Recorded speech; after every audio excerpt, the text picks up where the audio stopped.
26 தேர்தல்ல யாருக்கு ஓட்டு போடுவீங்க? திமுக, விஜய் இருக்காங்க, நாம் தமிழர், பாமக இருக்கு. நாம எனக்கு எப்போ ஓட்டு உரிமை வந்துச்சோ அதுல இருந்து நம்ம பாமக மட்டும்தான் நான் ஓட்டு போடுறேன். மீதி எந்த கட்சிக்குமே நான் ஓட்டு போட்டதே இல்லை. ஆனா இனிமேல் மாற்றம் வந்தால் பார்க்கலாம். ஆனா யாருக்குன்னு மாற்றம் யாருக்கு எதிர்பார்க்குறீங்க? புதுசே வரணும் ஆளுங்க. ஏன்னா இப்ப நீனு நானும் 2 பேர் ஆட்சி ஆள்றாங்க. அதுக்கு ஒரு ஆளு மாற்றமா வேணும்.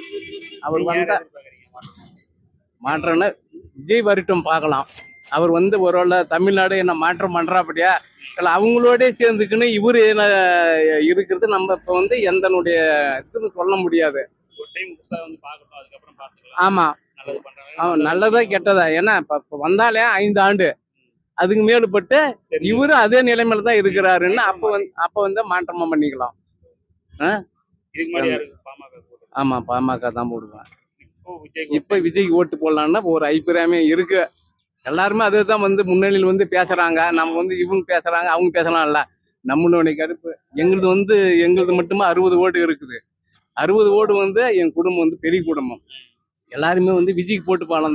இந்த ஆண்டு எப்படி மாற்றம் ஏற்படுதோ அப்படின்னு முடிவு பண்ணி இருக்கிறுங்க. பார்க்கலாம். அதுவும் ஒரு ஆசை. எல்லாருமே பார்த்தாச்சு. இவரும் ஒரு ஆசை பார்க்கலாம். ரொம்ப